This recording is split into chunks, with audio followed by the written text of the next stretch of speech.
মৰমৰ ভাইটি ভণ্টিহঁত, তোমালোকৰ বাবে আজি মই আকৌ এটা সাধু লৈ আহিছোঁ।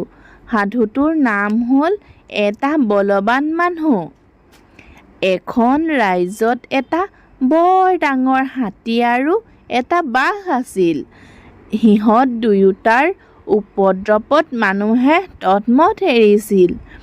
বহুত যত্ন কৰিও ৰজাই সেই হাতী আৰু বাঘটোক মাৰিব নোৱাৰি গোটেই ৰাজ্যতেই জনাই দিলে যে এই হাতী আৰু বাঘটোক যোনেই মাৰিব পাৰিব তাকে বহুত পুৰস্কাৰ দিয়া হ'ব। এই কথা শুনি বহুত মানুহেই বাঘ আৰু হাতীটোক মাৰিবলৈ যত্ন কৰিবলৈ ধৰিলে, কিন্তু মাৰিব নোৱাৰিলে।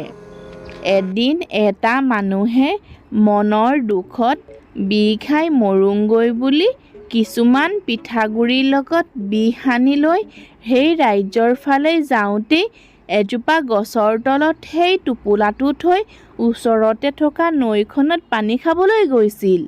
সেই সময়তেই দুষ্ট হাতীটোৱে আহি সেই পিঠাগুড়িবোৰ খাই পেলালে। যেতিয়া বিহ সনা পিঠাগুড়িবোৰ খালে তেতিয়া গাত বিহ লাগি হাতীটো মৰি থাকিল। এই কথা ৰজাই খবৰ পাই হাতীটোক কোনে মাৰিলে বুলি বিচাৰ কৰোঁতেই সেই বিহ অনা মানুহটোক ৰজাৰ ওচৰলৈ লৈ যোৱা হ'ল। সি কেনেকৈ হাতীটো মাৰিলে বুলি তাক ৰজাই সুধিলত সি ক'লে, মই হাতীটোক একে ভুকুতেই মাৰিলোঁ। ৰজাই বৰ সন্তোষ পাই তাক অনেক ধন দি ক'লে, মোৰ ৰাজ্যত আৰু এটা বৰ দুষ্ট বাঘ আছে। যদি তই সেই বাঘটো মাৰিব পাৰ তেন্তে তোক মই আৰু বহুত ধন দিম। স্বৰ্গদেউ, সেই বাঘটো মই মাৰিব পাৰিম। এই বুলি কোৱাত ৰজাই ক'লে, তই পৰহিলৈ বাঘটো মাৰিব লাগিব।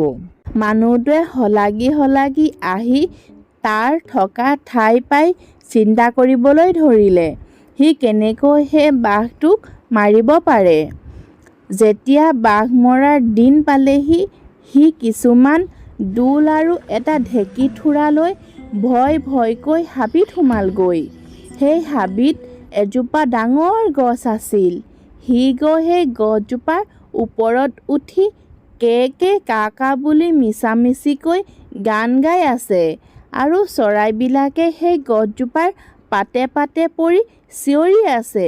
তাকে শুনি বাঘে সেই গছজোপাৰ তললৈ আহি মানুহটোক সুধিলে, ককাই, তই চৰাইবিলাকক কি শিকাইছ?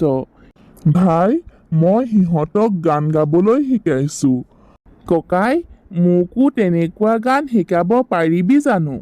তই হৈছ বাঘ, মই হৈছোঁ নৰমনিচ। তই মোক খাবি নহয়? মই হইত হইত খাই কৈছোঁ, মই তোমাক নাখাওঁ।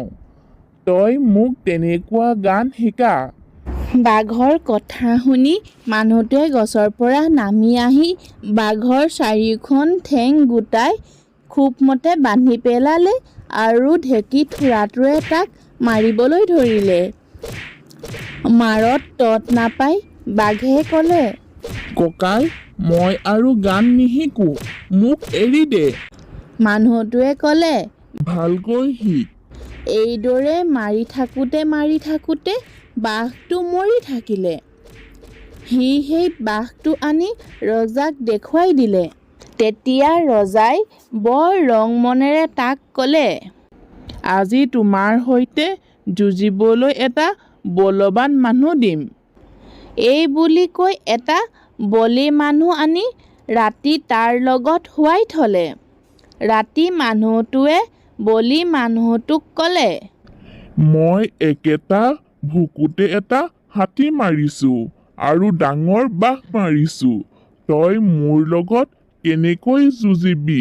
তই এতিয়া ভৰ বয়সত মোৰ লগত যুঁজ মাৰিবলৈ আহিছনে? এই বুলি কোৱাত সেই মানুহটো ভয়ত ৰাতিয়েই পলাই গ'ল।